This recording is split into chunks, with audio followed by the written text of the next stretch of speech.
This episode of Jump Off Point is brought to you by, well, you. If you want to learn how to support the Boss Rush family of podcasts, head to bossrush.net or our Patreon at patreon.com/bossrushmedia. Thanks for helping us build something better.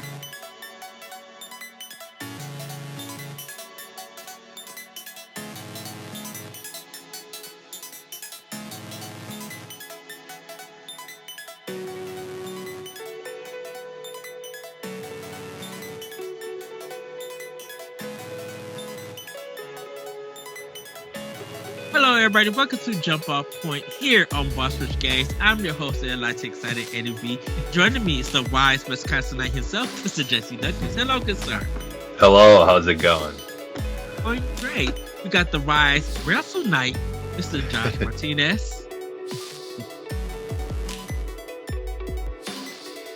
Oh no, Josh, you muted yourself. That's embarrassing. This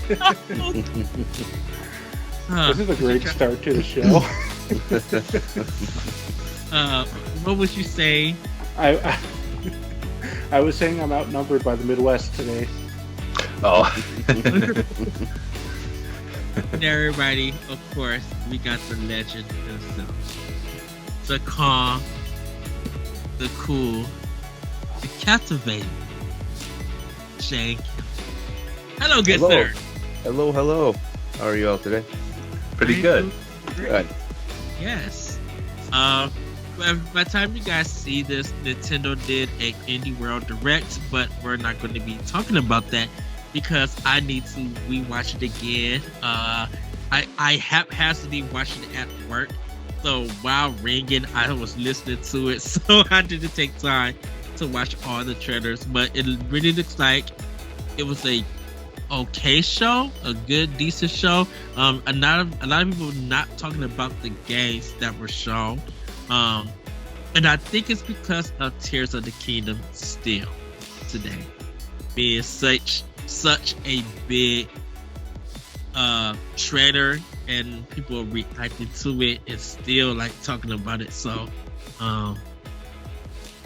Jesse and Shay might like this, but when it comes to pre-ordering, so I pre-ordered Tears of the Kingdom, I pre-ordered the case, I pre-ordered the Switch Zelda, and I'm getting all of them in Kenosha. Okay. But Oh, nice. my Link Amiibo is going to be picked up over here in Gurnee. So I am excited. Hopefully I can snag the Zelda controller because that's the one that I really I actually had this daydream, and we'll get into the show, that I was able to get my Zelda Switch, and Stephanie wasn't able to get her. And so she felt sad. She was just like whooping around. And so because of that, I asked around. I found out her address, and I just hacked the Switch and sent it straight to her. And she was just like, "Oh, this is package to me, okay." And she opened it up and seen that it was the Switch Zelda. And she's just like, "Who's?" And she has a note with me, and I, of course, I'm doing some gummy worms and stuff, some snacks. And she just like, "Ed, did you send me this?" And I'm just like, "Yes, I did. Happy birthday, Merry Christmas." And this was all in your dream, Ed? All in my dream. Which reminds me, Jesse, did you ever get that item that was gonna be shipped to your house? Yeah, I did the Death's Door book. Yeah. Yeah, I did get it. I thought Okay.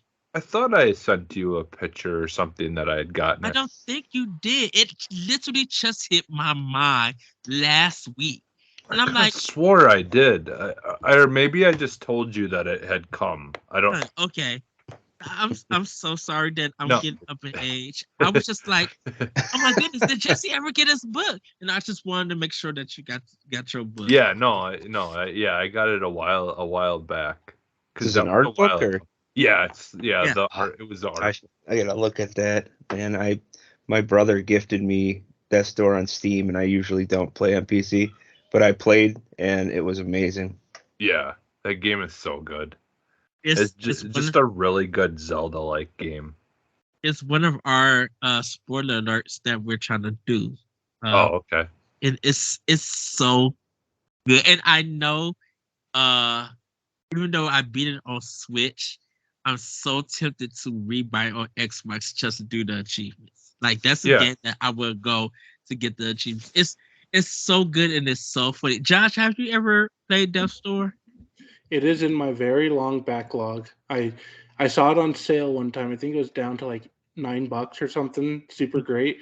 So, and I was listening to Pow Block, and you and Corey were just gushing over it. So I'm like, I feel like Corey and Ed and their tastes in games are similar to mine. So I decided to snatch it up, and I just haven't gotten to it. But every time I hear it, I'm like, that's got to go to the front of my backlog, and then it doesn't get there.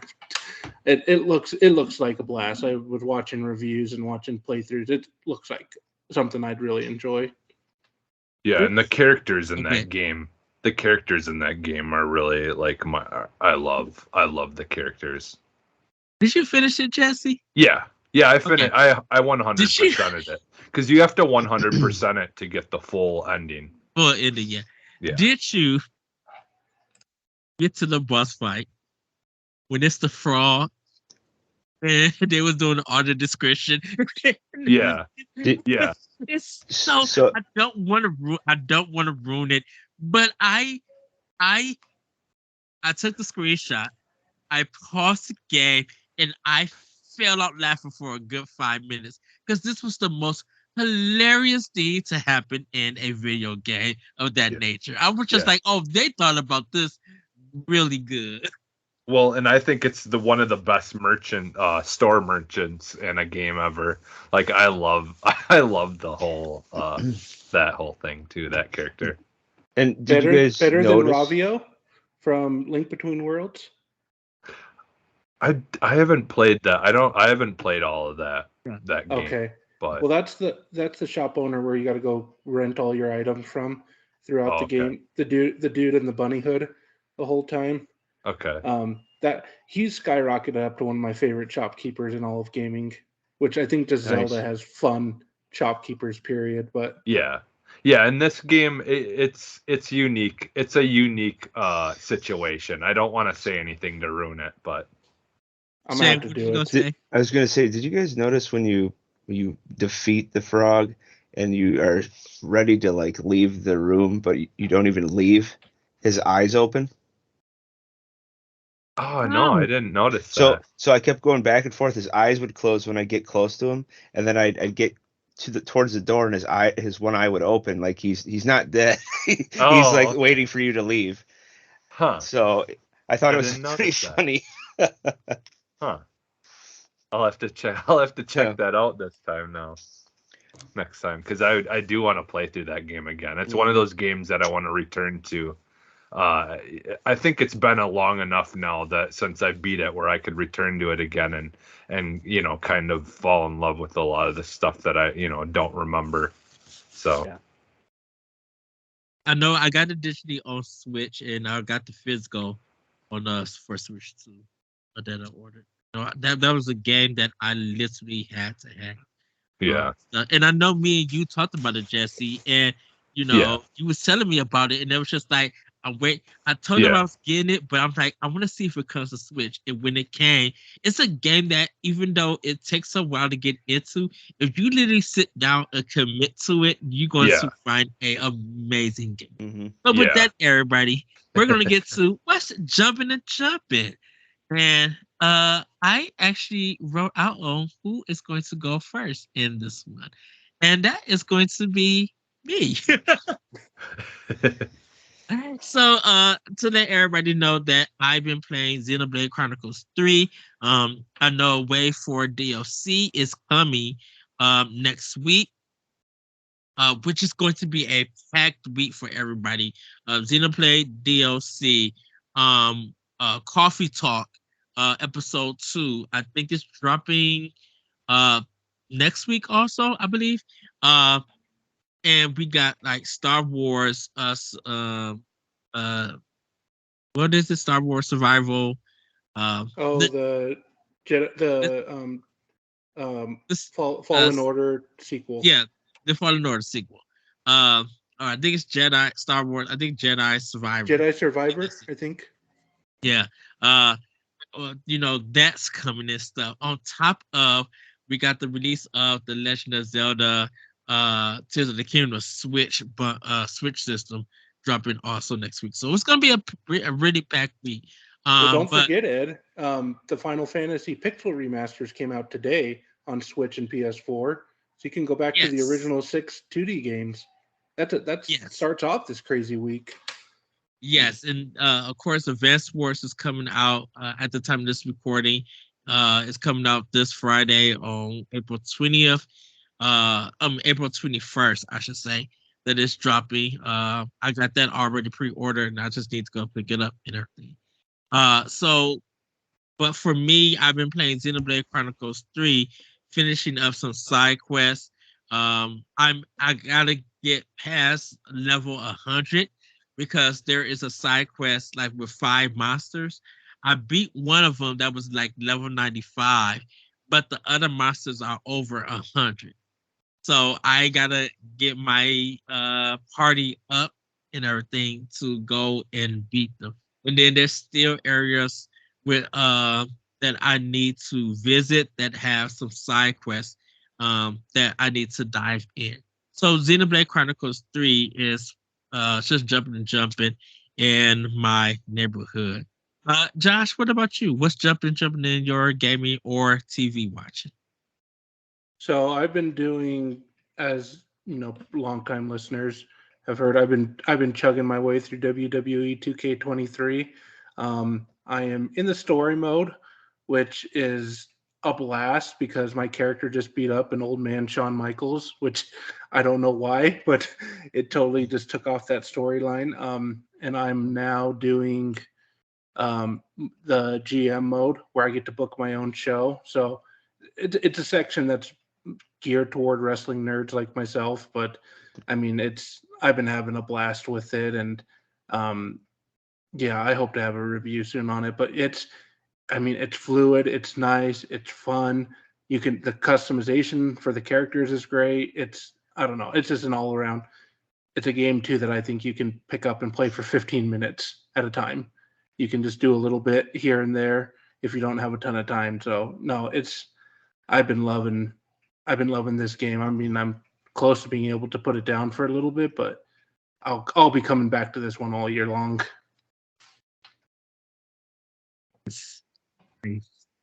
I know, it had its problems in the past. So it's good to hear that it's back on the up and up. Shane, what's been jumping in your gaming or TV watching? So on my Switch, I'm playing Chained Echoes. Such an excellent RPG. Is one I backed on Kickstarter. It was my second or third Kickstarter back in 2016 or 17. I have to ask you, why can I not grind in this game? I don't know. I'm not. I guess I tried grinding because I was falling behind on being able to actually compete against some of the bosses, and I'd have to just keep going around, leaving, coming back, and sometimes they would be there, but it'd have to be a whole transition to a town and then come back. But if you go between the map screens, it doesn't.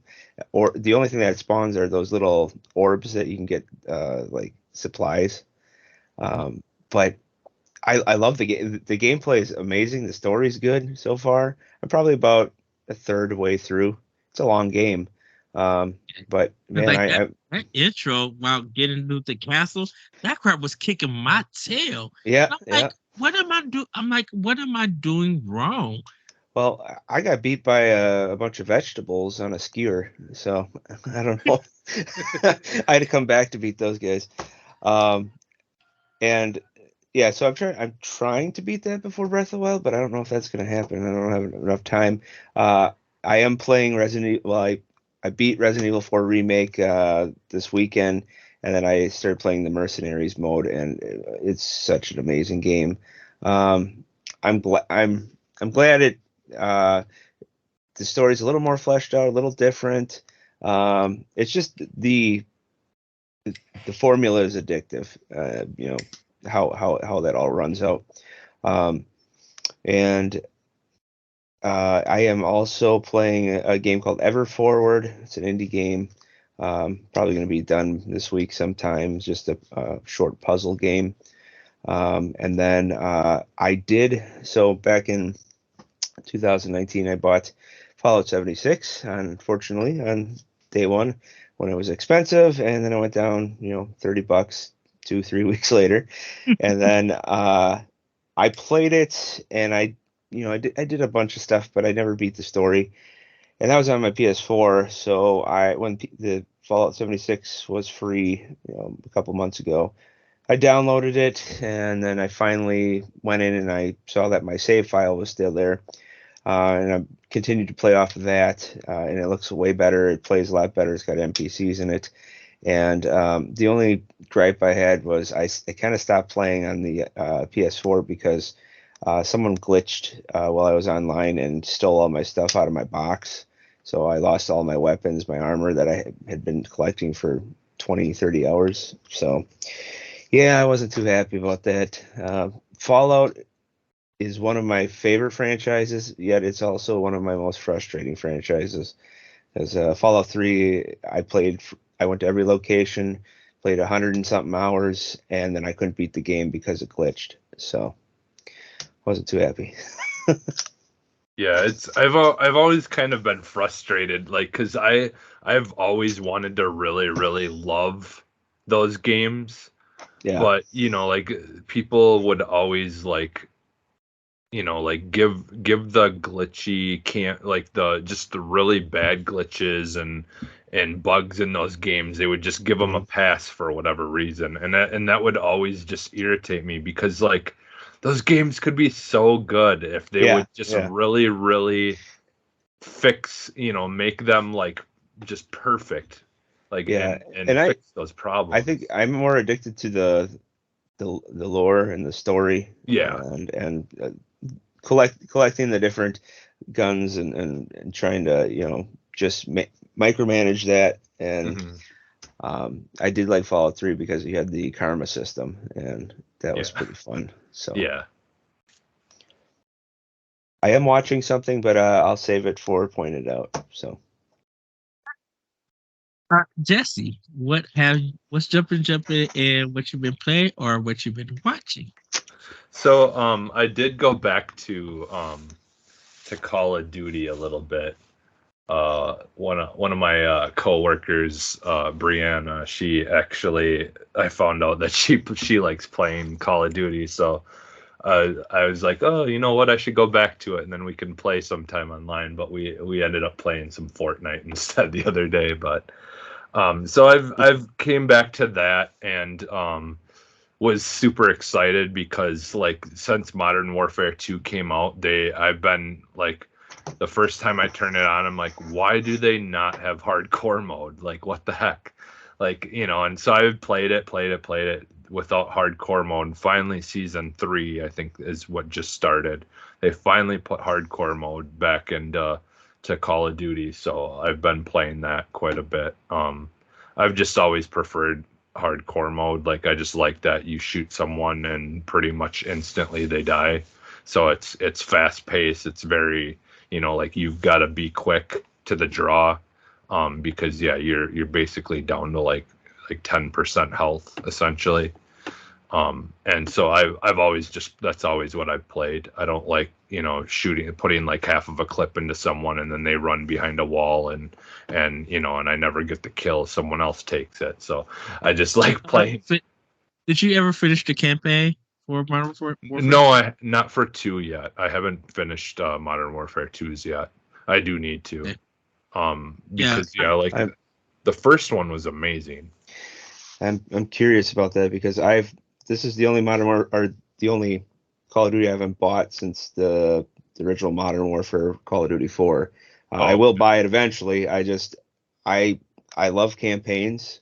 Yeah. And you know, the Cold War is probably one of my favorite ones besides World at War, but Yeah. it's hit or miss for me on that. And if that sucks and online's good, I'll still buy it, but I'm more for the campaign than I am for the online. Okay, Yeah, so the first that first Modern Warfare remake that they did, Yep. the campaign was amazing. Like I Yeah. loved it. I did there that. was some frustrating parts to it, but the way that it ended and some of the parts that led up to it was really good. And so far, what I've played in this one, they took some of those elements that were really, really good about the first campaign, and they kind of revisited that in a different, in a different setting and stuff. Okay. But because I absolutely loved in that first one when you're going into that house and you're door by door, you're just kicking in the doors and like sometimes it would be like a woman holding a child or something. And and it just felt so real. Like you're just like, okay, man, we've got to check all these doors, and especially with the having headphones on and stuff, and I have the Adobe Atmos on my Xbox. Like you hear like the sounds like all 360 sound. Oh yeah. Headphones, so like you could hear like people moving around upstairs above you, and it like literally feels like someone is upstairs above you walking and stuff. And yeah, like it was really like I really loved that. So they kind of do something similar to that in this one, in the second one as well.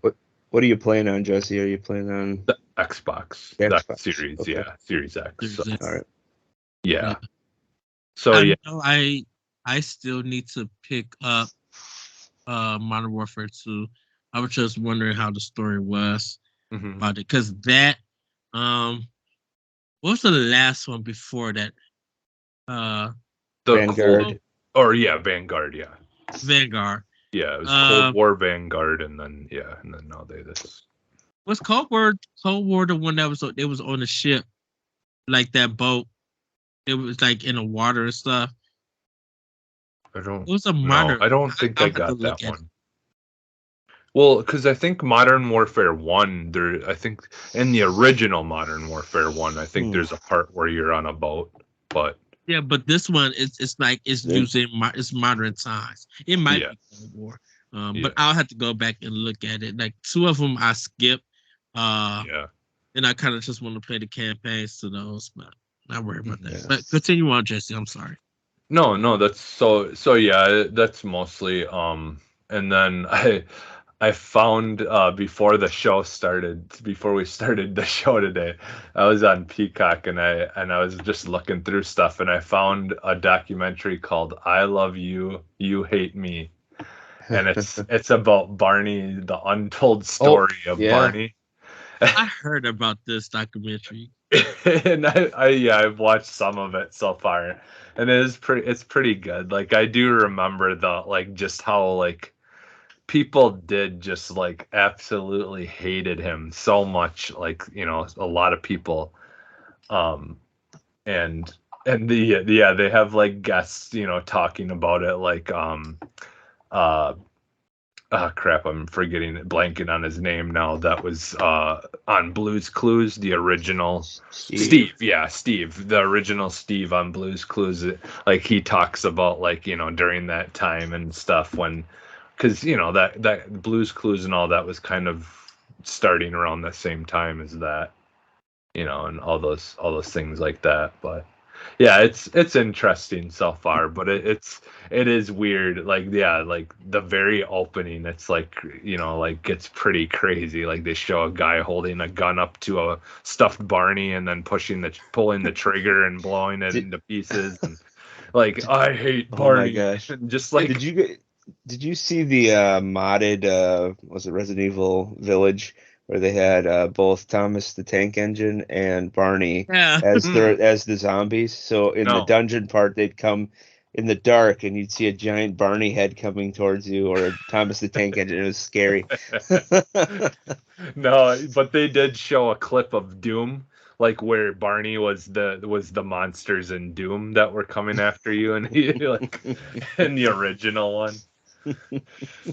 So is it one of those ones, Jesse, that's gonna ruin my childhood? Like the actor behind the dinosaurs like a sex offender or something like No, that? Or no, they actually they talk about that's something they go into because all these accusations were getting thrown around of people just trying to do everything they could possibly do to just ruin the show and ruin anyone that has anything to do with it just for the sole purpose of them being too positive.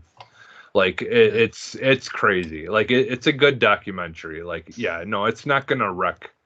It won't wreck. It'll just kind of show you something that as kids we didn't realize was going on, in the adult world behind it, kind of. We didn't have social media as Yeah. prevalent, so it's probably something like you would see cancel culture today. So Yeah. Yeah. yeah, I mean so Fox News went after Mr. Rogers like back in the 2000s. oh So yeah. it's like I mean you'd be crazy to think Barney wouldn't get that if it was like back 2007 or something like that. Yeah. I mean, yeah, it's crazy. Yeah, like how throughout culture, like things that are positive. Even like I remember, like Teletubbies and all that kind of stuff. Like everyone did everything they could to try to bastardize that show. Mhm. Like whether it was like, oh, did you know that Tinky Winky was gay or Yeah. or whatever. It's like, who cares? Like now it's just like, who gives a shit? Like Right. the only thing I couldn't stand with that is just the creepy like baby as the son. Like Oh yeah. it's always so weird. which now that baby has a baby of her own. Yeah. I saw think a picture of that. saw that, yeah. So Well, yeah. everybody. Are you done, Jesse? Yeah, Sorry. go ahead. Okay. Well, everybody, it's time to point it out. And we're going to start off with Shane. Shane, what is your topic that is trending on your Twitter, your social media, what you would like to talk about? Got some Megazord going on here. Power Rangers. Yes. I watched the the Mighty Morphin Power Rangers Once and Always today. I've seen pretty much every Power Rangers episode except for maybe the last 3 seasons. I just play it in the background as they go. As a kid, I watched everything. I had all the action figures, all that good stuff. This is definitely nostalgic based. I don't know if you guys watched it yet. No, I haven't But got time. it's a good mix of corny lines, all that good stuff with some reminiscing and some new stuff mixed with the sad of Trini, and they touch a little later on Tommy's character, but it's interesting. I don't know. I felt it was kind of rushed a little.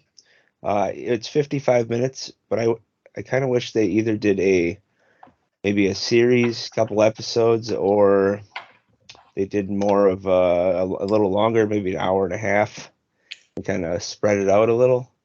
But for the most part, if you like the nostalgic, cheesy lines and a few of the originals, it was decent. So I'm excited to see it. I know when it comes to Power Rangers, I haven't watched all the series and stuff. But definitely when I was a kid and getting out of school, like the 4:30 slot.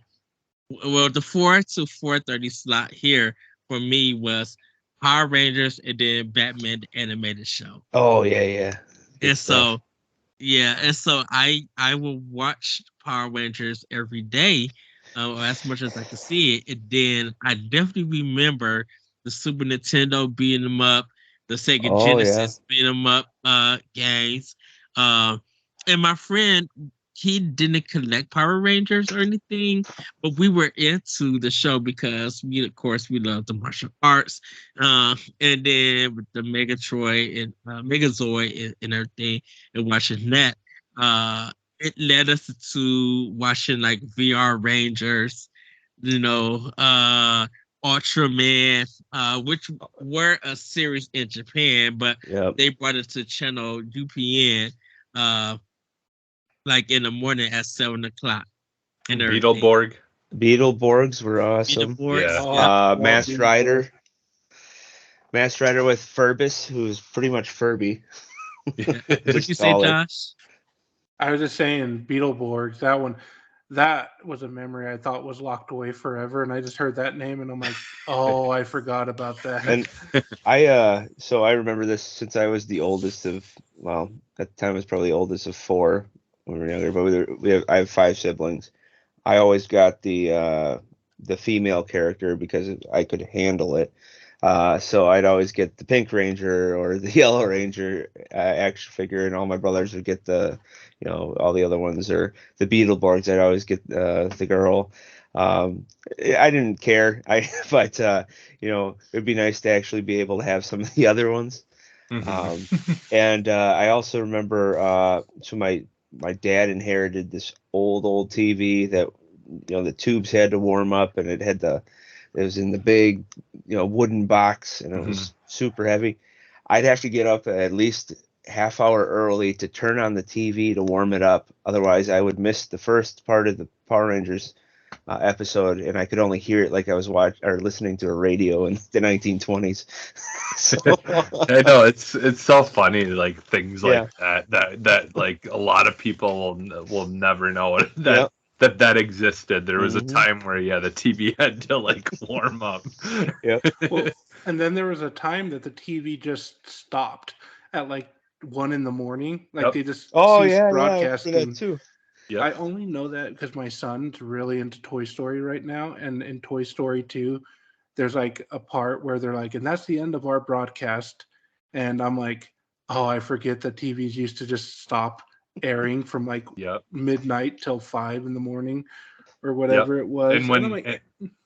And when the programming started back up, they had that eagle flying and all these American things, like. Well, that was the thing from Toy Story was that they did a flag, like it's like playing the national anthem with a flag as they're ending the broadcast. For me, like they would end the programming, and then it would be like those long infomercials that would just go on and stuff. So like every channel I had like cookware or some mass product and stuff. And I'll just be like, okay, I know once the infomercial came on, it's time to go to bed. Or the do you know where your children are right now commercial? Yeah. Well, I'm right here watching TV while my parents are sleeping. I'm up at 1:30 in the morning so I can sneak and watch Beavis and Butthead. See, for me it was what was the water one on LTV? Aqua Teen Hunger Force? I think because they had Eon Flux and all these other ones. I remember at a point in time, Nickelodeon, like around like 12, they would show Superman from the 50s. And then after that, Looney Tunes came on at like 12:30 at night. And I'm like, oh, I'm about to watch this and everything. No, good and well, I got to be at school the next day. I miss when we were like in elementary school. I remember when you used to turn TNT on to watch Looney Tunes, and it was like 4 hours, like 4 hours of like just Looney Tunes stuff, and like like the original Superman, the old Superman cartoons and Roadrunner and like all that stuff, and it was like every on TNT, and then I remember when they stopped doing that, I was so bummed. For me, it used to go from Channel 50 or WTTW Chicago to turn to Channel 50, UPN, and that's like watching Turtles in the morning and Biker Mice from Mars, Ghostbusters, all of that. Then when it came to the afternoon, you had like USA Network. They would have their cartoons, so you would watch that. Yeah. Fox would have their cartoons. You would watch that. When it got to the 90s, Channel U started showing the WB, so you kind of got like Superman and Batman and some of the other cartoons. At 5 o'clock, you would hit TNT, so you could watch Looney Tunes. And sometimes that's how I found out about Johnny Quest. Yeah. Because Johnny for Quest. Hanna-Barbera. Oh, my Yep. Yeah. gosh. Yep. And then on Sundays, because the weekends, you would watch your cartoons, whatever. On Sundays, I would watch TBS because they were doing SWAT Cats. Oh yeah, And, SWAT Captain Cats. I Planet. remember that. And they would Yeah. do like the squirrel one, the mystery squirrel, or the detective squirrel. Oh. I cannot think of his name. Yeah. But they would have those cartoons because TNT and TBS was owned by Hanna-Barbera. So you would get those shows and everything. And Saturdays, it was like Fox. USA would show Mortal Kombat and Street Fighter and Yeah. everything. During that time when Turtles went to our show, you would see that on CBS. Then you have wrestling at 11 o'clock. So, Do you remember? go ahead, Jesse. I was gonna. Do you remember the Exo Squad? Yes. Yeah, Yes. I loved that show. The mechs Yeah. that they would climb into. Yeah. And I then, used to have a bunch of those toys too. and then once the 90s started getting with Pokemon and Ronin Warriors and like Tsunami started to hit, that kind of opened up a lot of people. The Jackie Chan. The Jackie Jackie Chan. Oh, the Jackie Oh. Chan adventures. Jackie Chan. Yeah. That was Channel U on Oh Sundays. man, I still go around saying "Yumo Guegui Fighty Sao." I used to love that show because of Uncle. Yep. Yeah. Like I used Yep. to walk Yeah. around and swat people with my 2 fingers, like Uncle and my dad. My dad used to get so mad at me but he thought he loved that show because he would watch it and we'd think Uncle was funny. Oh, yeah. man. See, I'm younger. So I didn't join in until the late 90s is kind of my prime career, Mhm. my cartoon time. So I didn't have cable, so a lot of my stuff was network TV, which had plenty. I used to watch Mhm. Recess all the time. Yeah, I love that Yes. show. That was a good Yu-Gi-Oh, Pokemon, Yeah. Digimon, Yu-Gi-Oh. like all of those were kind of my Were primetime stuff. you able to watch Where in the World is Carter San Diego? Yes. Oh, Yeah, yes. that was such a good show too. Yeah. well, they I have love they have the cartoon. Magic School Bus. Yep. Magic have- School Bus, Disney Afternoon. Yeah. Bill Nye the Science Guy. Yep. Oh, yeah. Did you watch Mr. Wizard? Did you ever watch Mr. Wizard? I did watch Mr. Wizard. Yeah. Yeah. Nick. Yeah, because that was like when we were younger. Like I think that but yeah, like that was my first like love for like science stuff, and then like when I think I caught the tail end of that, and then I was between Bill Nye and Beekman's World. So yeah, Beekman's World was good too. That was a What good I one. was mad about was Ghost Rider. oh yeah, So man. I was just like, okay, because what ended up happening is that they never got to show the final episode of it. It literally just cut off. They finished one case, not with the cousin that was about to join the group, not with her. But they had finished the case before that one, and it was 5 o'clock on Sundays because that's when me and my friend would tune in to watch Ghost Rider. Every time we tuned in at 5 o'clock, they were showing some old Masterpiece Theater mess. I'm like, we don't know about this and everything. And we found out, we didn't know, we gave up and we didn't know that they had canceled the show for fun. I think Ghost Rider was the reason why I had a Trapper Keeper. So. Yeah. Do you remember Stone Protectors? Yeah. Stone It was the troll guys. that Oh had, yeah. gems in their chest. Mm-hmm. Like I remember having those characters and like because I would, play with those with my Turtles characters because they're kind of like that was during the time when everyone was trying to capture that, like the Turtles were doing the well. Street so Sharks and Street Sharks, all that. They were trying to make all those toys based on or make shows just so they could. Biker Mice from Mars. Yep. Biker Mice from Mars. I had the action figures. It was cool. They had that Mummy show. Test dummies.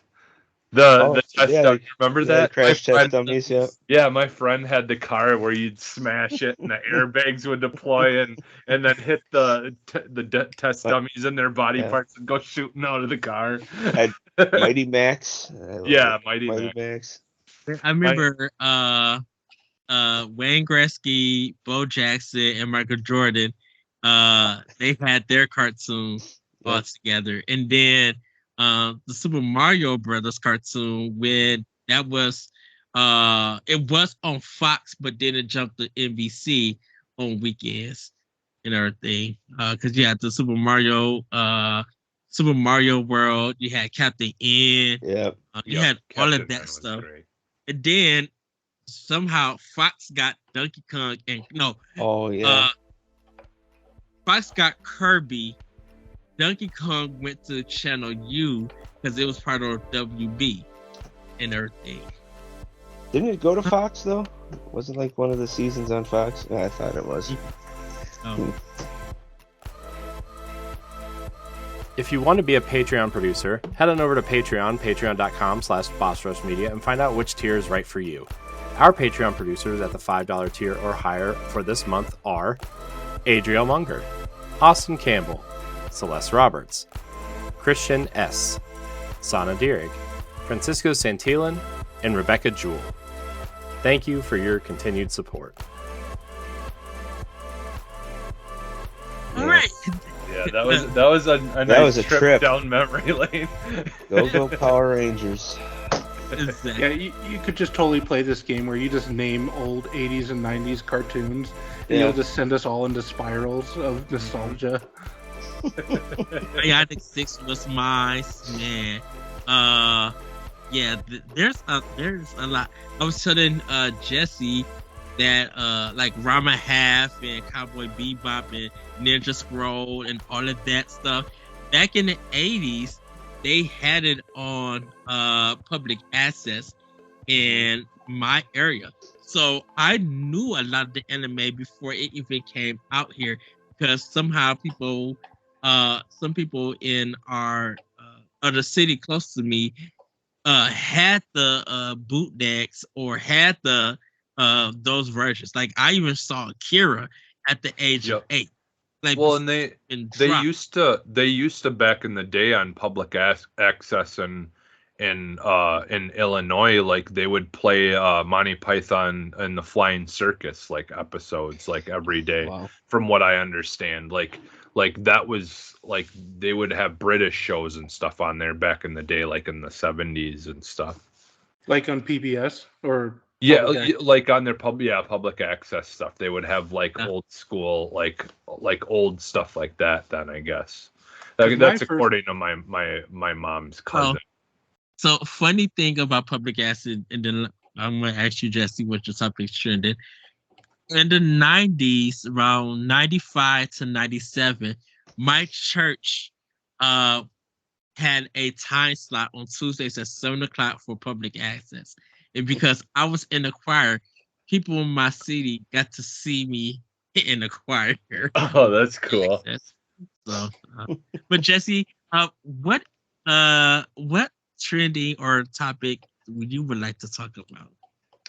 All right, so I don't know, like it's always a toss up if people are gonna really know much about it. It's not a whole lot. There's not gonna be a whole lot to talk about, but it was just kind of one of the things that I had seen that got my attention. But the band Rancid must be in the process of maybe making a new album, but they released a song called Tomorrow Never Comes, and this is their first single.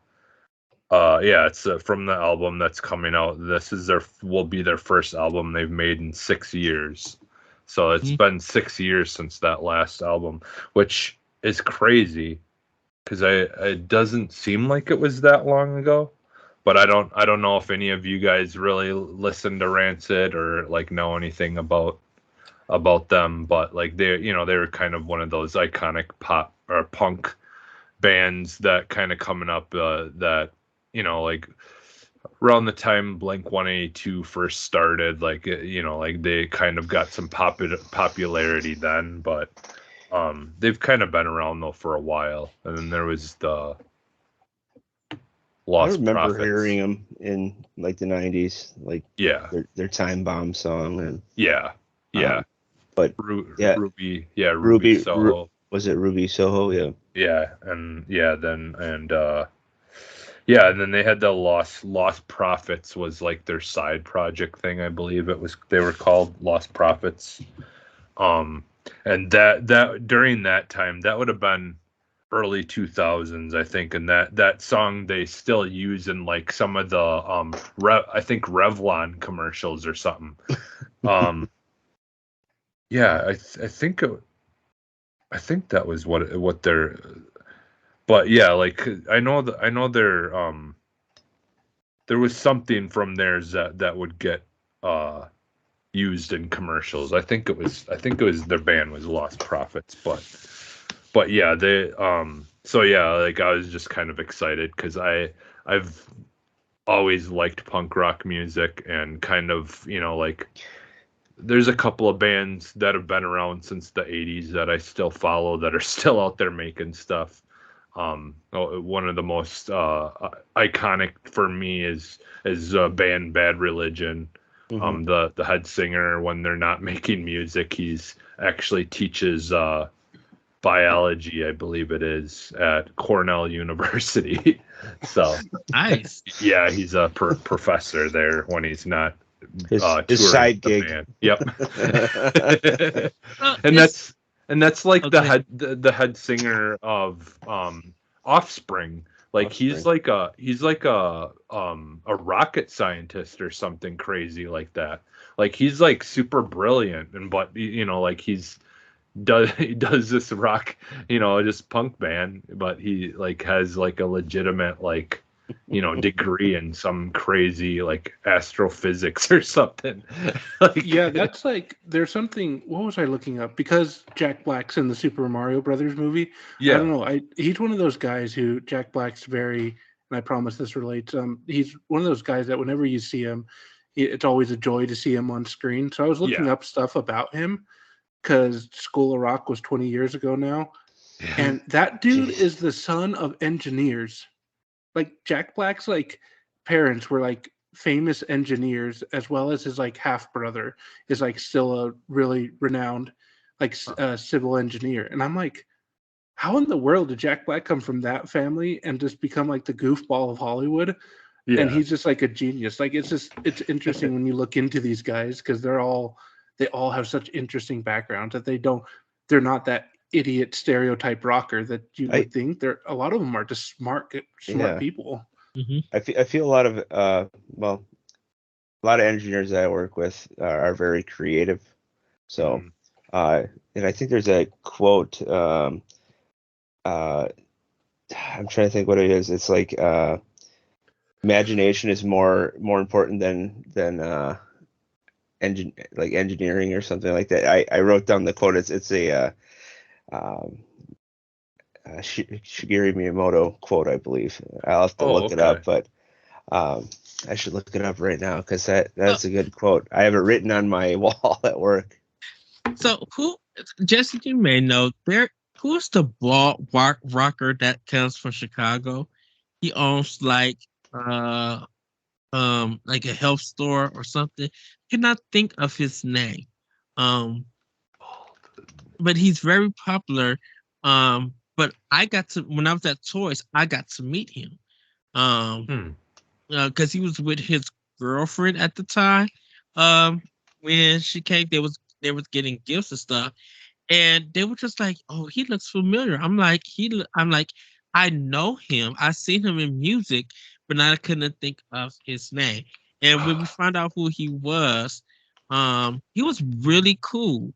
and everything. He's just You a don't- white guy, bald Okay. guy. You don't Um, remember? You don't know like what band or anything? No, he was the lead Okay. singer of that band, but Okay. he's from Chicago. Okay. And everything. And I think he had like a tea business or like some kind of health drink business. And everything. Is it Billy Corgan from the Smashing Pumpkins? I think so, yes. Oh, okay. Yeah, it says here he's a picture of him. He's bald, but he's from Chicago, Illinois. Yeah. Yeah, I actually got to meet him, and he was like really cool beings and everything. I know some people said that they have problems with him, like when he gets angry and stuff like that. But I don't know if that's true or anything. But when I actually got to meet him, and just like congratulated him on his success and everything. Like he was really cool, really down people, cool to down people. Yeah. And the band that I was trying to think of that was a side project of Rancid was the Transplants. Like I don't know why I was thinking Lost Prophets, but the Transplants they had that, Sound like a rap group. and the Lost Prophets. I think Lost Prophets is a rap group. No, it's a rock group, but it's like from wherever Welsh people are from. Wales? Is that from Wales? Wales. Yeah, it's a Wales rock band. Did you find a quote? Yes, I Jay? did. It's Satoru Iwata. He says engineering is not quite important as imagination, and I have that written on my board at work because I'm an engineering tech, and I feel like a lot of engineers are fairly creative, and they have to be when they are coming up with new ideas. So Now wait, this is the thing. Yes, this is going to connect to Tears of the Kingdom because we were talking about it. I hope that game make people really interested in engineering because of all the fusing that's going to go on and the vehicles that people are going to make. I already told Corey that and Daniel from Power Block. I was just like, I want to make a roller coaster with fusing and everything. Like take the mine cart. Oh yeah, that'd be awesome. That gravity, just go wherever and just have literal fun with it. And I think that's going to be happening. I just know that weekend, and I just realized that week, that Sunday is Mother's Day. But I know people are just going to go completely in on Tears of the Kingdom with the few. I could see you turning into Sim Theme Park and charging people for rupees and yeah. Get a higher Tingle to clean up throw up. So. Yeah. And speaking about bands, a while back I threw on Puddle of Mud because I started. Blurry came on the radio, and I was just like, "Oh my goodness!" I remember. Blurry making me go and buy that album, and the album is horrible. A puddle of mud. Muddle of Pud. Yes, but I mean, I just remember like I listened to it and I tried to get everything and it just was not hitting. But Elliot and Fire, outside of Smooth Criminal and movies, I listened to their first album almost every day. And then when their second album came out, man, their second album is just like no skips. It's so their second album is so good, and then they disappeared because I think they lost their deal or they left that record company and they went to somewhere else. And I haven't heard all of their third album, but I know they had some ups and downs and stuff. But I remember definitely early in the 2000s, Elliot Efron was like the rock king to me, and everything. And then I just started hearing a whole bunch of other bands and stuff. Like I didn't get into Jimmy Eat World. I think into like their third album, Third Eye Blind. I didn't get into them till a little bit later. And just like, of course, Linkin Park. Like I love Linkin Park. Mm-hmm. First album was okay. think I like their second album way better. And then Mike Shinoda came out with his rap album, and that mug is a banger still to this day. Oh, Fort Minor. Yes, Yeah. Fort Minor. It's good. I remember listening to Britney Spears' first husband, Kevin, whatever his name is. K-Fed. I remember listening to his album, his rap album. And I'm like, what is this nonsense? And I can tell you, John Cena's album really wasn't that bad neither. You know, his was really decent and everything. But Fort Minor was a That was a banger. great album. Yes. Yeah. That was a pretty good. Yeah.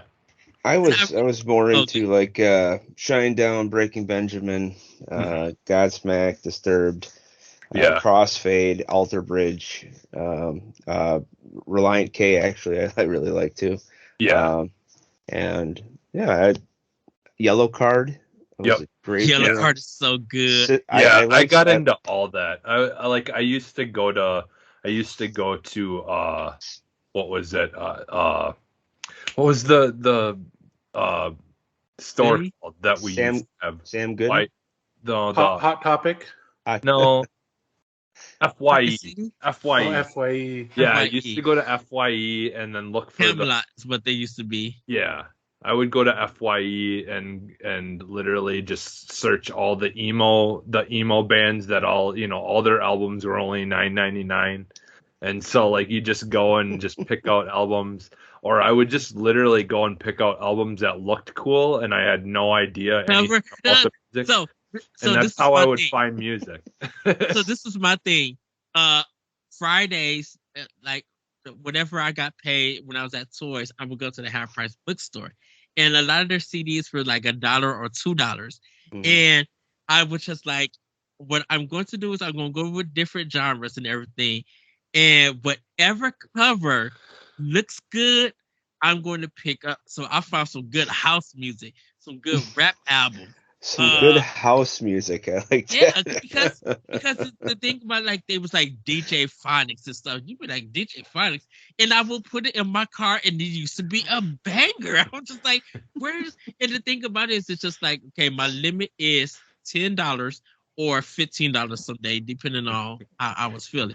I was like DJ found- Phonics. I heard of this being hooked on Phonics, but But I literally found a lot of good music that way. To be like, I think when it comes to music, stepping out of your comfort zone, what you normally hear, and fighting just different weird things, whether it was good or bad, you would be Mhm. like, okay, I can see what they're going. Oh, this is a style I never heard of.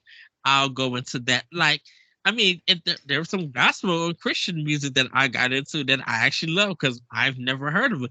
And the thing about it is, it's just like, yes, there were albums that were from other indie record companies that you never heard, but then there'd be times that you hear some musicians that was local who album got traded in, and you just be like, oh, this is cool. Oh, they're from Chicago. I would love to go see this band, or I would love to go see the singer. And like that's what I did literally for like 7 years while I was at Toys R Us. Mhm. Everything. Yeah, Because- I listened to Muse. Like I had listened to yeah. Muse before they were like anyone even knew who they were, because I had kind of come across that first album that's like got all the weird like little like things sticking up in like a field or something. Mhm. I can't remember exactly. I can kind of picture it in my head, but like yeah, I remember listening to like there's a bunch of bands that I had Yeah. found, and then all of a sudden like years later they'd become like massive, and it's just like Yeah, that's like I had the first Skillet CD, oh yeah, and yeah, So when some of the songs were good, but then they got really good. yeah. When I think it was Skillet's second album. When I heard Skillet for the first time, I wish I sat down and was just like, where can I find more music for them? I'm like, because nobody was touching them. Nobody was touching them in lyrics, vocal arrangements, Mhm. production. I'm like, oh, this is good. And then my friend let me listen Yeah, to they were Pen- Christian, and they're Yeah. Christian. Yeah. Yeah. my friend let me listen to Pantera, and I was just like, this is top tier insane. I came back to her and was just like, I'm about to look out for more of their music because definitely with their drummer who passed away, man, he killed on them songs. When he was doing his drum solos, but it's just like going in, I'm like, man, Pantera was low-key bomb big for me. Yeah, I remember like when I was like I think I was in middle school is when I had first come across Prodigy's music for the Jilted Generation.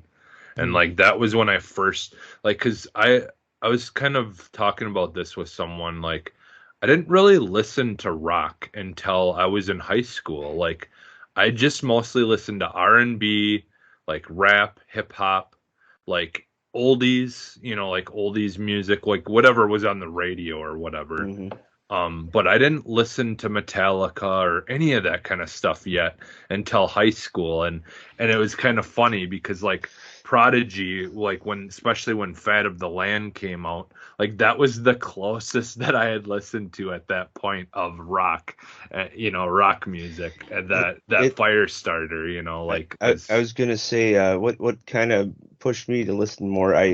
You play Tony Hawk, Mhm. Pro Skater, and Yep. the soundtrack Yep. of Goldfinger and Suicidal Tendencies and all Yep. those guys on there, Race Car Jerry. Yeah, these listened songs to are just just out of left field, and I'm like, oh, maybe I should Yep. check more of these guys out. And then I had my friends would burn me CDs of random things, and I'd Mhm. listen to Presidents of the United States or CKY. That's a Yep. throwback band. Yeah. I think I was in 5th grade when I listened to Green Day for the first time. Oh yeah, Green Day too. Yeah, Green Day was Yeah. great. I still Well, like their Eric- Shenanigans CD. If Yeah. nobody cares for it, but I like it. I like I like the Nimrod album too, and I know a lot of people didn't really care for that one either. Mhm. But I Well, really Eric- like that. Well, everybody, Josh, what has been trending on your social media that you'd like to talk about?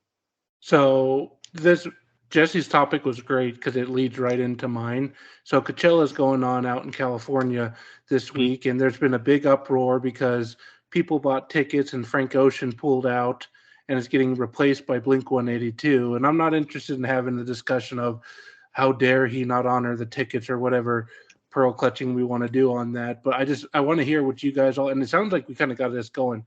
If you could create a music festival of 5 artists or bands, who would you want to show up? Oh man. Wow. I'll start because I had time to think about it. Before you go, Josh, so I just listened to a podcast called Keep It on Crooked Media, and they talked about what happened with Frank Ocean. So he was an hour late. He was supposed to, I guess, have like ice skaters around him singing, but he changed it at the last minute. So they had to like mop the floor. His set was only 40 minutes long, and most of the time he was playing songs from his album. Like he really wasn't singing, but when he was singing, I guess it was enjoyable and stuff. So whatever he did and everything, a lot of people got pissed off.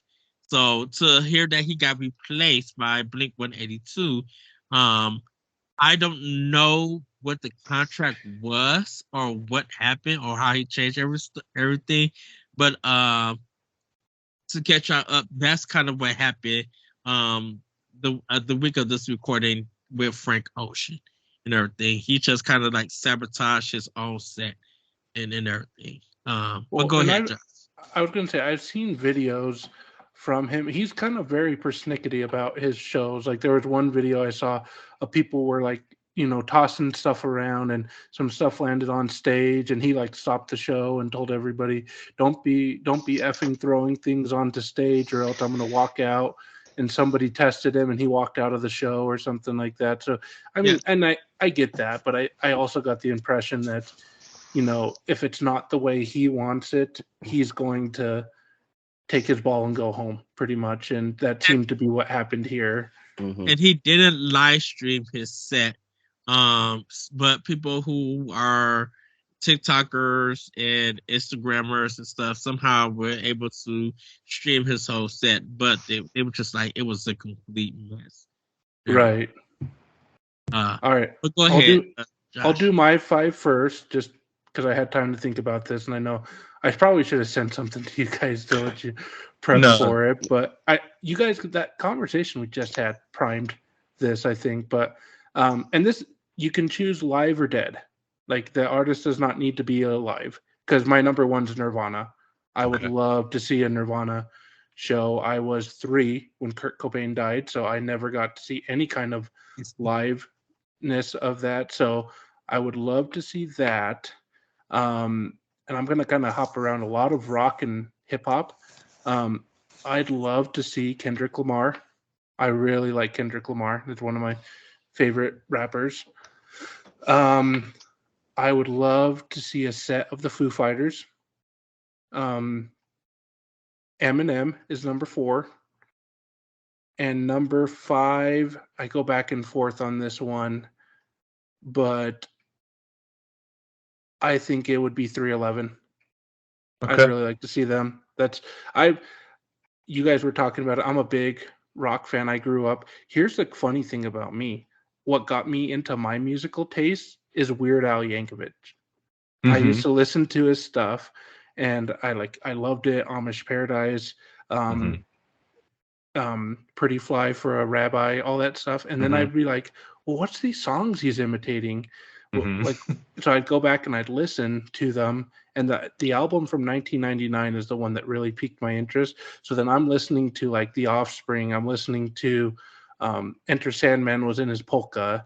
And I was like listening to Metallica from that, Green Day. And I'm like, man, Weird Al is what like got me into all these other musicians. And that's where I like kind of 2001, I just took off as a fan of rock music. So yeah, I've got a lot of taste from there. Narrowing down to 5 was tough, but yeah, I really like 311. That was a band that was huge here in Utah. We didn't have a lot of local bands.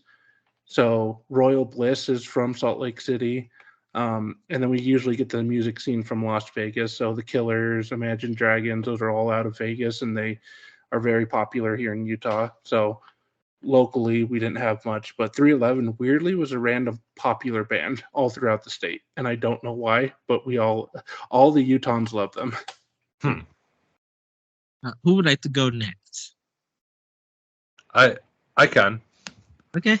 Okay, so number 1, definitely David Bowie. That's one of those that I really wish I would have been able to see him in concert. Like that would have been so amazing. And there was at one point, I think he was coming around here, but it was just like tickets were like over $1,000 a piece, and for for the cheap seats, and it just that sucked. That really sucked. That there just was no way that I was going to be able to see it. But and you'll kind of notice somewhat of a trend for me. But so David Bowie, Jeff Lynne of the Electric Light Orchestra, I would like to see them. Iron Maiden. Oh, that's a good one. Let's see. I would probably go. I would go with the Prodigy. I would like to see like an actual like one of their shows, like the guy that was kind of like the main hype man of that band, passed away. Keith Flint or whatever, he passed away. But and then the final one, man. There's so much. There's so many bands. I think I would like to see either Biohazard. Yeah, I'll just go with Biohazard. Like that's another band that I love that I never got to see in concert. But yeah, Biohazard. what did I say now? It was Bowie. There was, I don't even remember what I said now. Electric But something. yeah, Iron Maiden. Bowie, Electric Light Orchestra, Iron Maiden, Biohazard, and I don't remember what the other one I said was, but yeah. Shay, you want me to go or are you ready? I can go. I Yeah. put Breaking Benjamin on there because I've seen him twice, and they put on a good concert. Yeah. I seen him in Milwaukee. Yep, I've seen him in Milwaukee and in Hold Green on. Bay. Were you there at the one that I guess it's like 4 stairs of like because there's one I think the second area is like a big arena like ball hall. Yeah, did you do you remember who played with him? Oh, I could not think Are of you talking about is it not Ryan's Ballroom? What is it called? I forget what I forgot. Is it the venue is called. Like the popular one that's kind of like Eagles Ballroom. Yeah, Eagles I Ballroom. think so, yeah. Because Yeah, it had like different I've been to stairs, that I one. think. Yep. You got to buy a Were you minimum of 2 drinks. So. Because everybody had to stand for that concert, right? Oh yeah, you always do for those. Okay. My first concert was there watching Seven Dust, Tantric, and Skindred. Oh, nice. Seven Dust. I think they stopped their show because somebody was about to get into a fight. That doesn't sound like that would happen at a rock band. Because I wonder, like, if you was at that show, I think was it December? I don't know when it was, but if you was at that show, I went to that show also. Okay. So we might have been in the same room. Maybe. I don't remember who played with him, but I do remember the first time I saw him. I saw him with it was Seether. It was Skillet, and it was who sings Everyone Hates Me. Oh, what's that called? I'm trying to think who it was. 3 Days Grace? 3 Days Grace. Thank you. Okay.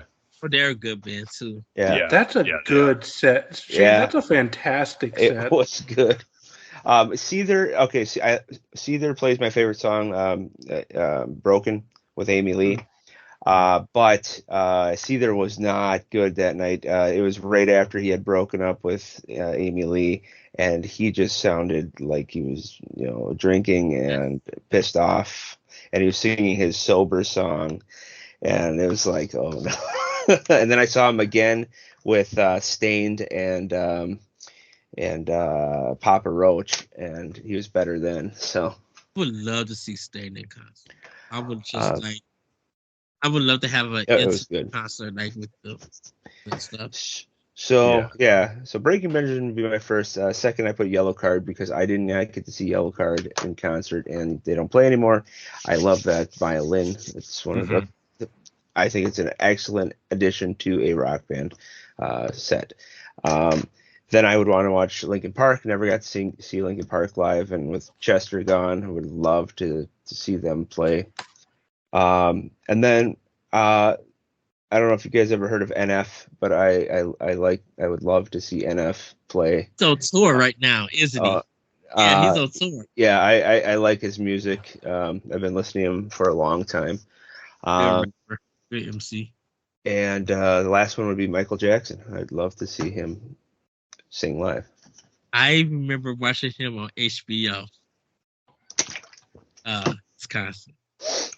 Oh, it's awesome. Good one. Okay, so for me, number 5 is going to be JoJo. I would love to see JoJo in concert, like in her just singing, of course, her songs and from her first 2 albums, but like I would love to go into her mixtape. It's just hear her vocally like destroy the stage. So JoJo would be number 5. Number 4 would be Carly Rae Jepsen. Because I love her second album. Be able to sing "Went Away with Me" with everybody and or "Let's Get Lost." Just her second album and even her like side B album and go through her other songs. Like she is such a great songwriter. So I would love to hear that. Number 3, Royce the 5'9". I would just love to see him just rock the stage and do his songs with DJ Premier and just like heal it with him. Number 2 is gonna be Janet Jackson. I love Janet and just be able to see at her age still killing on the stage and her with her dancing. Like I would love to hear it. If um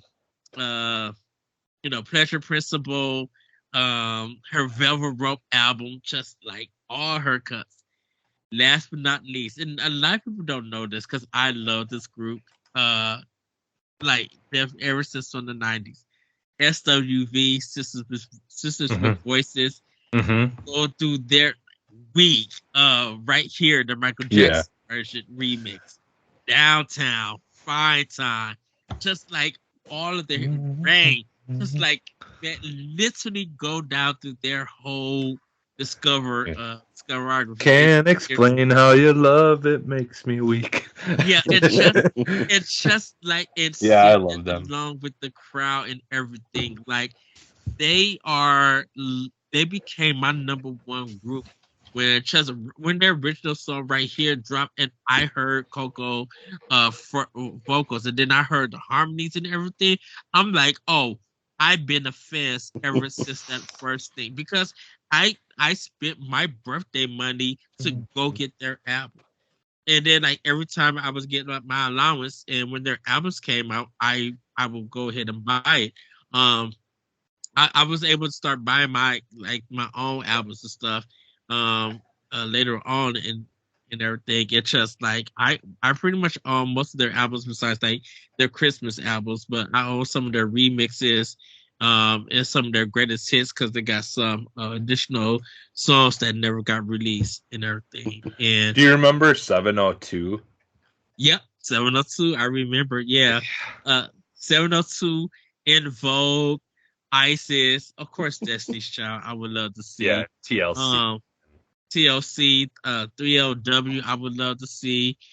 S Club 7. I wish I could see. But now there's just S Club because Paul passed away. But like, speaking of the cartoon stuff and everything, S Club 7 was my show. Yeah. I love the Jackson 5 cartoon still to this very day. But the S Club 7, when I seen them on FX, and they were like Fox News, not Fox News. They were Fox, but it was like their family station and everything.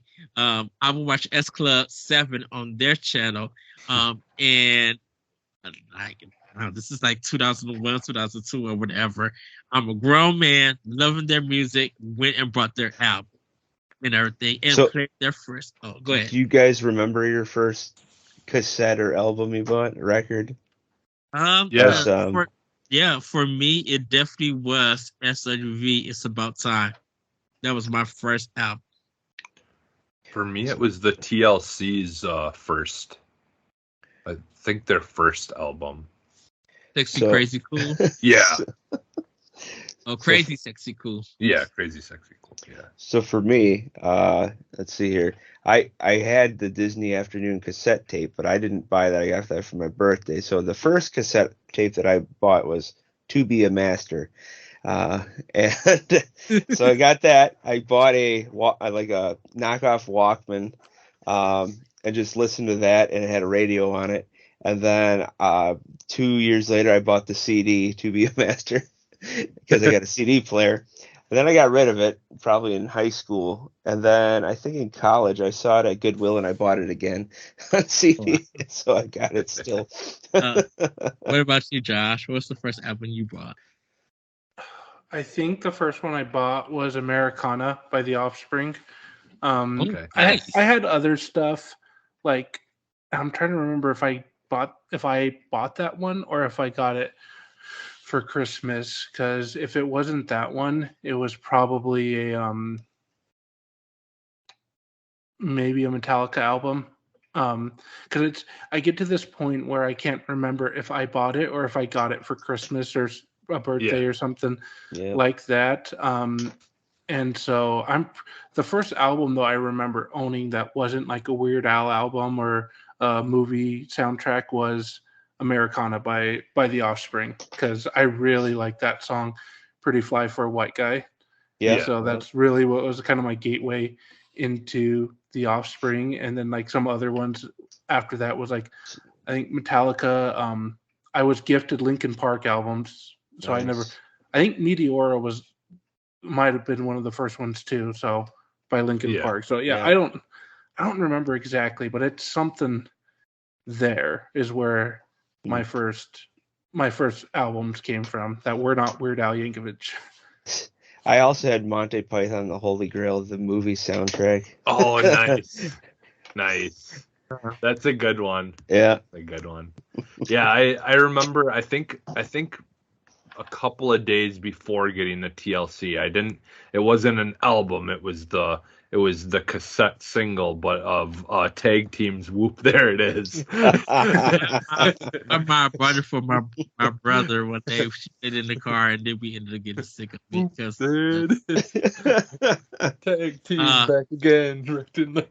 Did you have your like parents like? So my mom played like Elton John, John Denver, Doobie Brothers, Huey Lewis and the News, and I could not stand most of the music. And then as soon as I got older, I started buying the greatest hits of Doobie Brothers and listening to Huey Lewis and the News, and John Denver. My mom was full gospel, and besides some soundtrack like Rated to Excel and Sister Act 2, like besides those, nice. But in the Lion King and stuff, like we had some of the Disney soundtracks. My dad was literally talk radio. Like he did not listen to music when we was driving. We was listening to talk radio. So and Ed started podcasting. Yeah. Yep. So funny thing about it is I actually I was in college. It was my first year. And my dad came and picked me up, and he was listening to talk radio. And so I got on because they was asking about marijuana, like how should it be handled? Should it be sold and everything? And I called the radio station. And I told them that I'm like, I could see it being sold in stores, and they go through the legal things and stuff and everything. Because I'm like, if they want it off the streets, what better way than just to legalize it and sell it? And think about the money that will come, the revenue that will come from it. And now look, there's weed stores here in Illinois that is making not only good business, but making Illinois some really good bank from taxes. So I'm just like, to see that, to have that discussion and then literally visually see that come fruitful and stuff. Really amazing. But everybody, that's gonna be it for Pointed Out, because we have a banter we're gonna quickly get into. And I chose this banner. This is one that's by Lamont Reed, and his title is "Do Strong Storylines Drive?" Do strong storylines actually drive sales in the gaming market? And I'm going to just read his first paragraph of this story. And he says, "I'm a simple gamer. I put a game disc/cartridge in the console, and my eyes are prepared to see an unfolding of a tale to play through. I learned that the game characters feel around the game mechanics and move forth through a grand adventure. Simple plots of a game, like a villain wanting world domination or a knight wanting to rescue a princess, are great and all, but what I really love is a game with a very engaging story with many twists and turns that make the ending all the more rewarding, depending on the outcome. At times, I wonder what kind of stories can be told to keep the player interested in investing their time to go further in the game. I know most times it's all about the gameplay and the graphics, but combining all of that with a great and engaging story makes for an amazing game itself, one to truly write home about. The question is, are strong storylines actually important to people, and do they drive up sales in the gaming market?" So I while while reading the like seeing the title and everything, I literally would have to disagree that it's not storylines that drives a game sales. Um and I'm not gonna try to be cliche with the Grand Theft Autos and with the Call of Duties and stuff like there. I think the thing about it is that people are still not into narrative. Because if they were into narratives, a lot of people libraries would be bigger and everything. We had yes, we got Uncharted and we got um Final Fantasy and we got like Grand Theft Auto. But if narratives was so important, if storylines was so important, people would have been into RPGs, into walking sims, into adventure games back in the day with PC and stuff, or people would go back and look at it, go through it. We had a not a discussion, but we have seen people upset because a game has 30 frames per second and they think if it doesn't have the 60 frames per second or something, that game shouldn't sell. It's gonna go down here. And some people want stuff like that. They want a game to fail because of these other technical aspects of that game. They're not thinking about story. They're not thinking about how a player is going to feel when they encounter story beats. A lot of us, I won't say are illiterate or anything, but there's moments in the game that's trying to drive an emotion, that is trying to uh, give you something to think about and everything. And for a lot of people, that's not interesting to them. They don't care about story and stuff. They just care about what they could sometimes, and this is just sometimes, it's not everybody, what they could do in the game or and or what they could get out of it to use so they could use that as evidence to for some discussion or for some argument about the game. It's not always about the game, the storyline of a game. I remember at Toys R Us that people didn't want certain games because they had to read.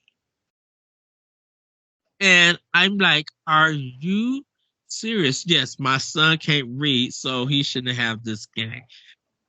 But if he's asking for this game, which first of all, your son shouldn't have been asking for it because he's not old enough. What makes you think that he's going to be able to understand why he's doing the things that he's doing, why he or she are doing the things that they are doing? The story is important. I think there's a lot of things that will help sell a game, but a story is always important. It's for a game, whether it's single player, co-op play, or whatever. Story is there to help you understand why you're doing the things that you're doing.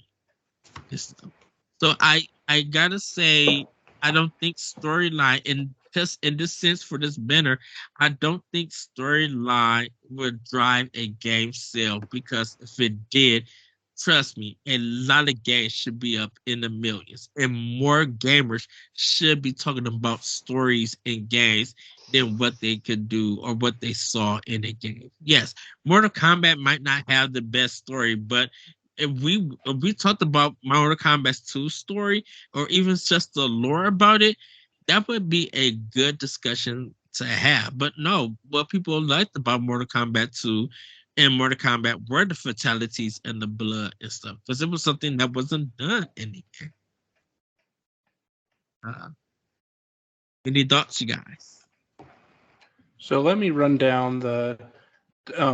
I think I agree with you, Ed. Although I think that narrative should drive more, I just don't think it does, and that's coming from somebody who enjoys a good story, and I see video games as a unique medium to drive that story. But looking at the best-selling games of all time, I'm just going to run down this list starting from 1 going down: Tetris, Minecraft, Grand Theft Auto 5, Wii Sports, PUBG, Mario Kart 8 plus the deluxe version, Red Dead Redemption 2, Overwatch, Super Mario Brothers, and Pokemon Gen 1. Those are your top 10 best-selling games. And very few of those actually have very strong narratives. And I think when you look at the numbers, the sales number, and granted, when you're just doing like number of sales, Tetris has been along for how long compared to Red Dead Redemption? So you've got that obviously to factor into it. But when you look at these top 10, very few of them are narrative driven.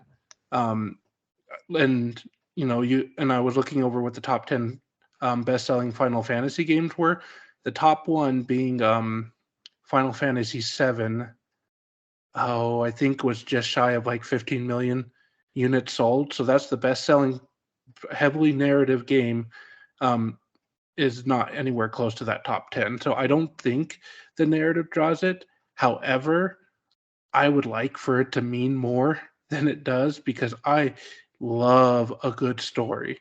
It doesn't matter if it's in a book, comic book, anime, video game. I just want a good story, and that's where I lean on my video game. So I guess I don't think it improves sales. I just wish that it did, because there are so many great stories to be told that I don't think get the love. But when people play video games, they don't want to have to think. They want to have something to escape. Tetris is a game you can flip on and just play for an hour and just have to think of where you put that piece. You don't have to worry about reading the story. You don't have to worry about what this character is doing, what that character is doing. You literally just have to do quick couple buttons, get that piece where you need it to be.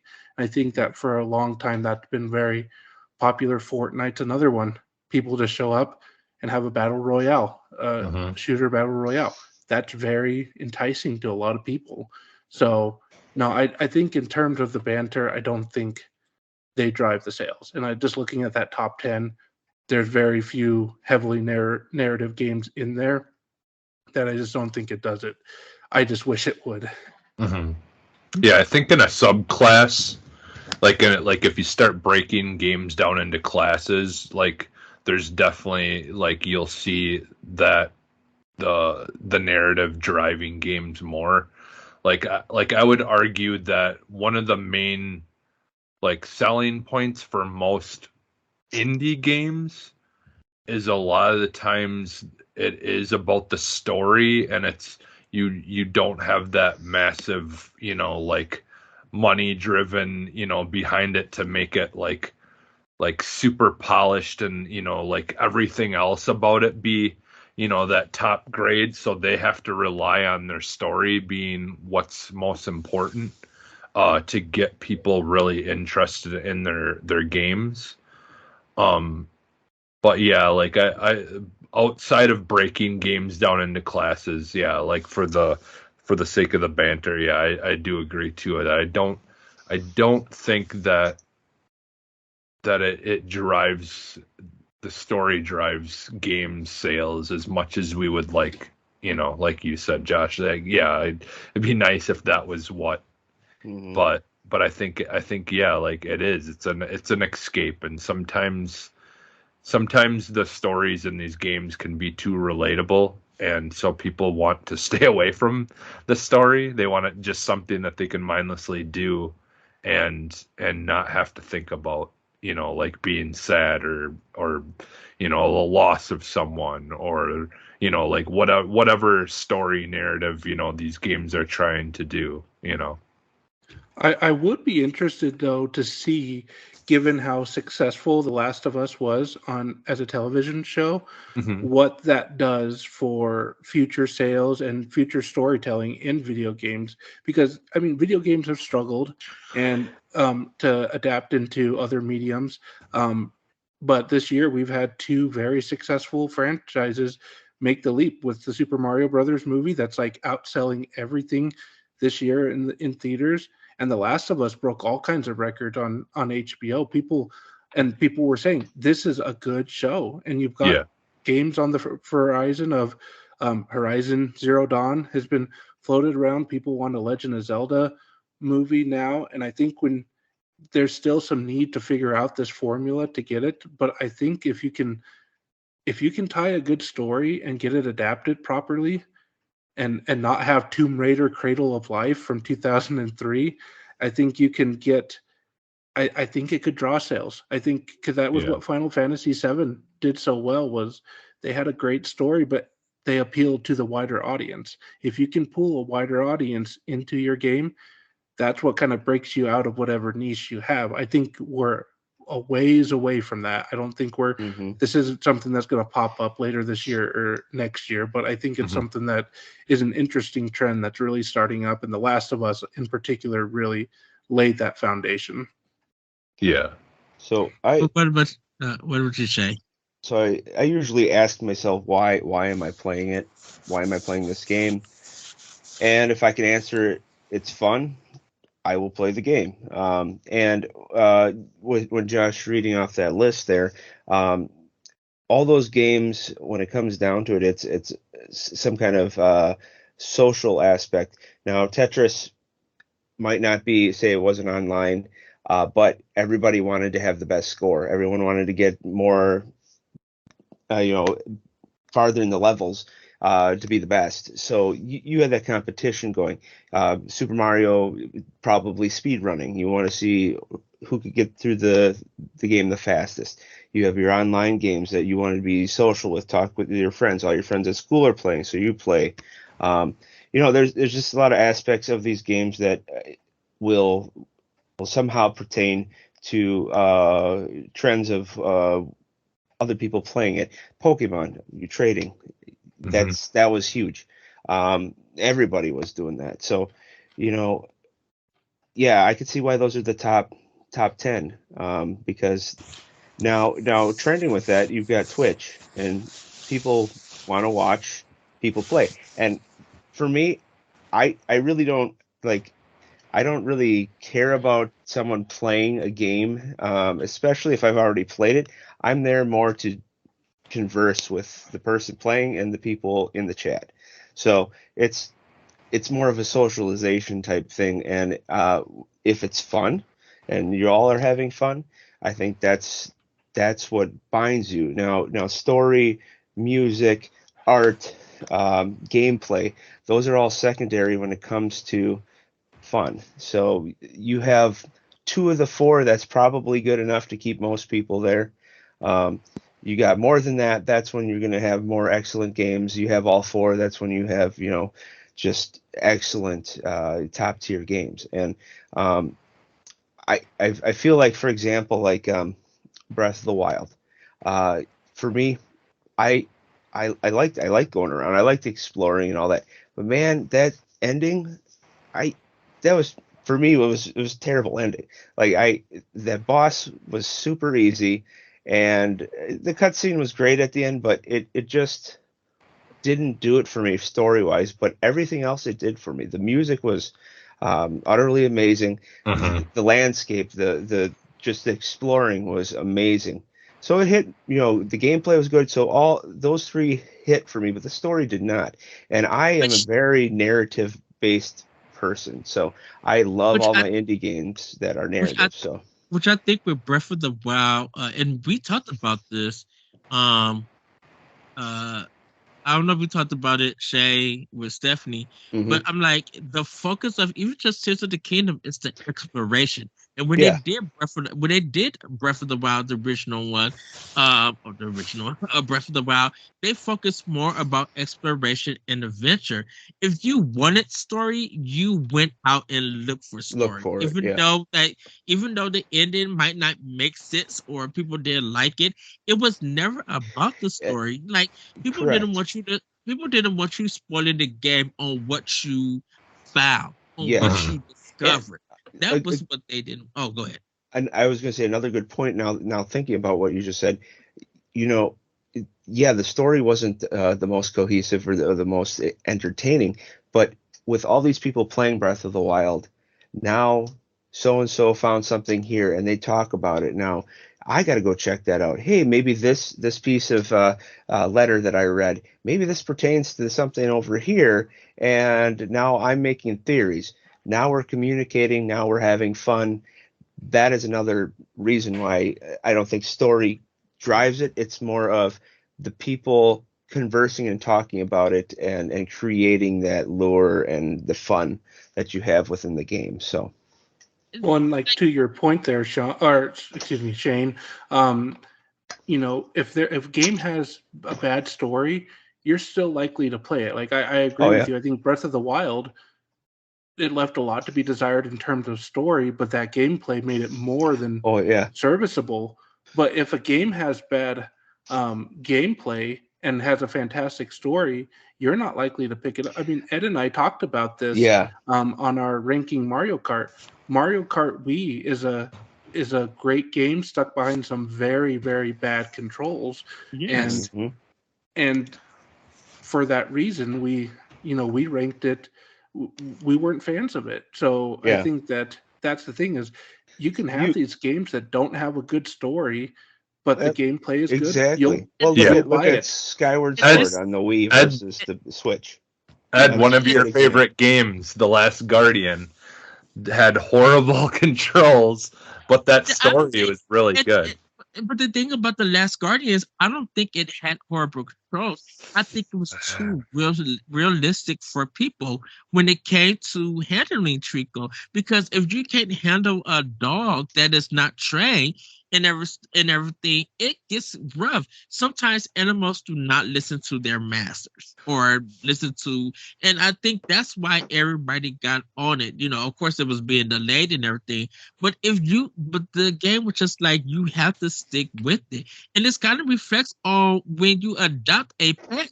You have to stick with it and work with it so it could be able to, not say be control or anything, but know your commands, be able to work with you and everything.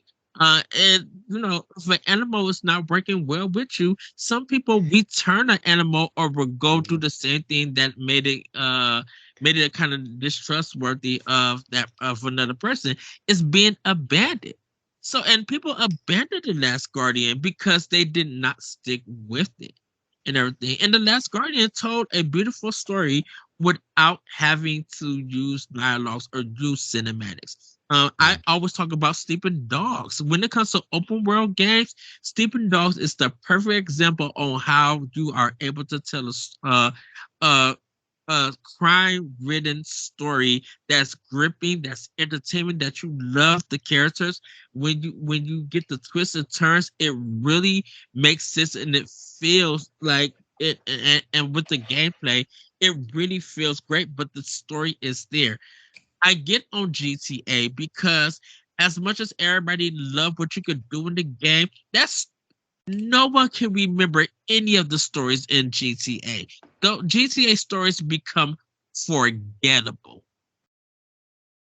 Not even when it gets a perfect 10 or whatever, they never talk about stories. But Sleeping Dogs have a great story. Saints Row the Third has a bunker story, but not only is it fun to play, the story is kind of cool to get into because it's completely goofy. Paper Mario, the 1,000-year-old door and stuff. The story, the writing in that game is what makes most of the game, even though the gameplay is there, but it's literally funny. Psychonauts, and stuff is really good. Like, um, there are games that really have a great story, but sometimes I talked about God of War 2018 that I call people brand new because they want to say, oh, the story is so cinematic, it's so good, it's Academy Award, like give them Oscars, EGOTs. I'm just like, stories like this have already been done. In fact, they've been done in the 90s, in the 80s. Heck, Chrono Trigger is a strong story. Not only with the new game plus, but the story is so good in Chrono Trigger. But some people don't recognize and don't want to talk about that and everything. And They Ed, want to talk about, oh, it's just new game plus. now just thinking of it to your point too, with older games, you kind of had to have either a a catch right away to play, Mhm. or you had to have a good story because the graphics weren't there to Right. back it up for the most part. So you had to fill in the blanks for yourself and be more creative and have those story elements along the Dungeons and Dragons line or some sort of element like that. So Yeah. as we get more heavy in just the music and the graphics and the FPSs and gameplays and all that. It's hard to balance now, and it when you do balance it, you do have a perfect game, but there's just something always overshadows now.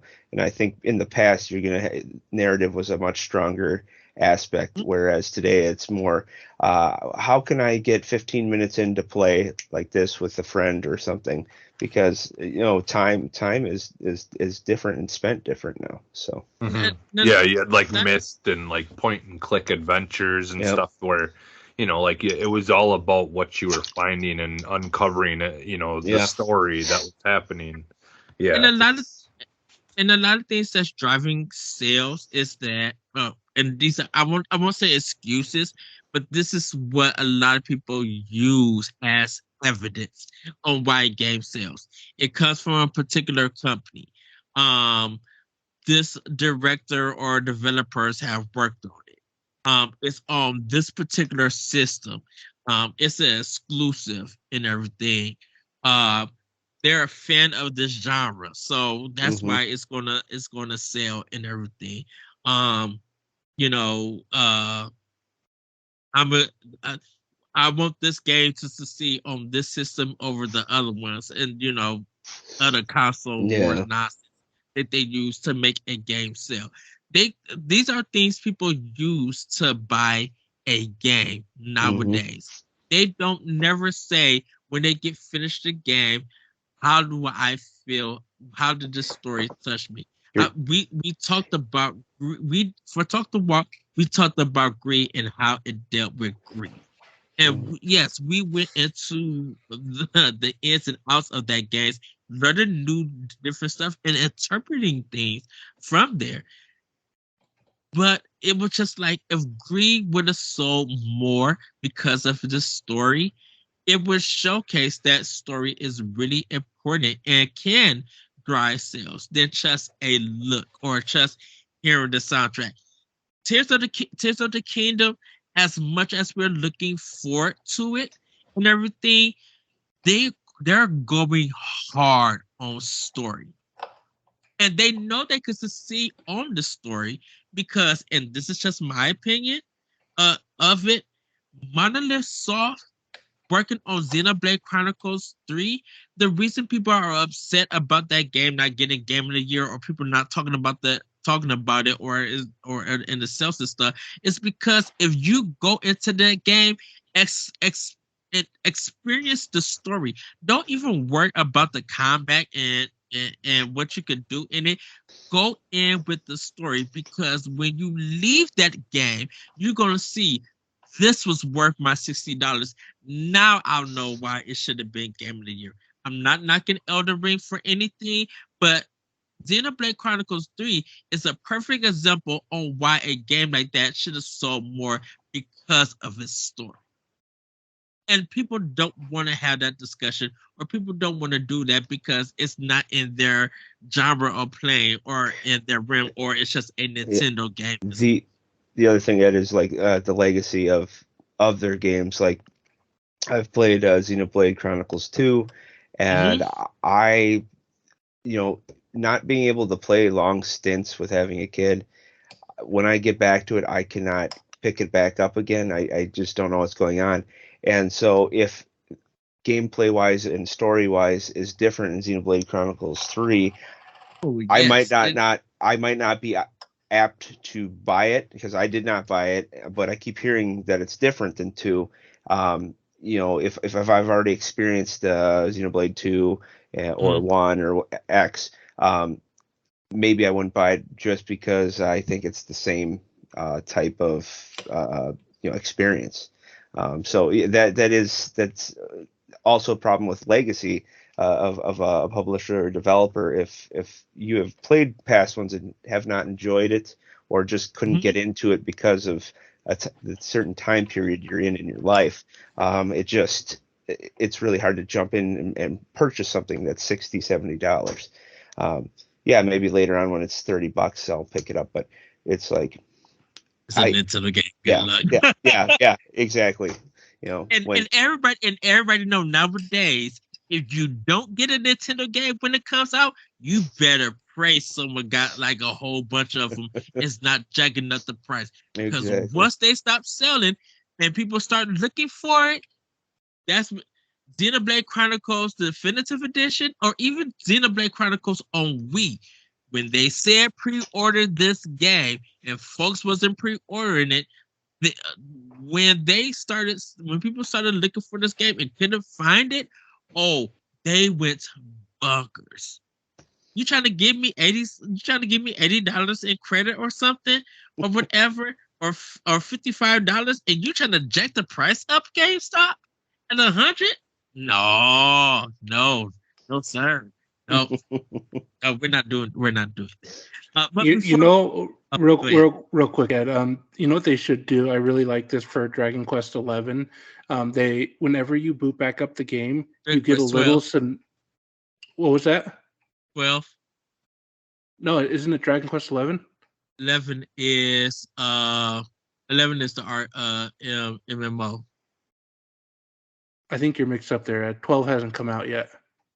Right. Dragon Quest 12 to come out. Dragon Quest 11 never came out in America. That's in Japan. It's the Echoes of the Elusive Age. That's Dragon Quest 11. Dragon Quest 10 never came out in the States. Did I mess it up? I thought 11 was. 11's the one with the long-haired hero in the purple outfit. That's on it's on the. Switch. Okay. Why did it's got a slime in it. That's what I know. Dragon Quest 10 is the one Dragon Quest 10 was the Wii U one. Yeah, and we've never gotten that one in the States. Anyway, my point being with Dragon Quest 11, they do this great thing that helps.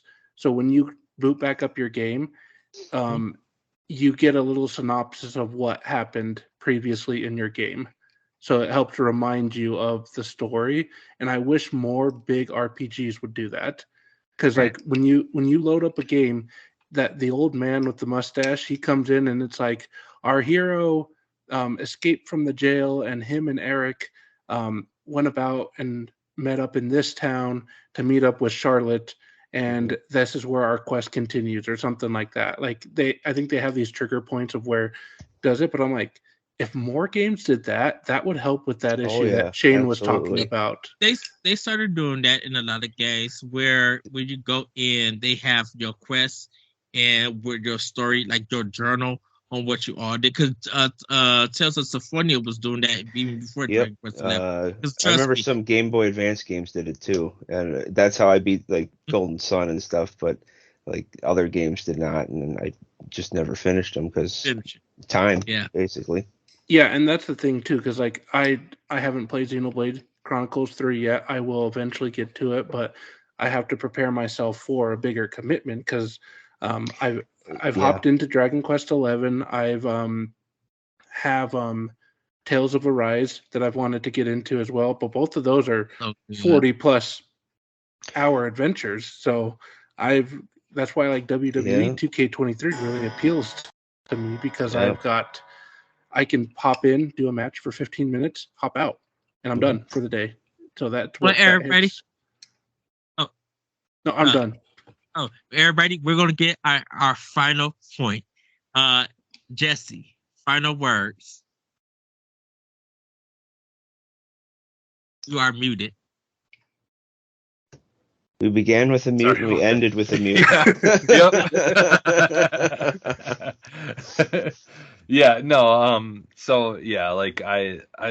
I do wish that, the story was a bigger part of sales, but I definitely think it does come down to how much fun you have in a game. Okay. Shay, final words. Play games.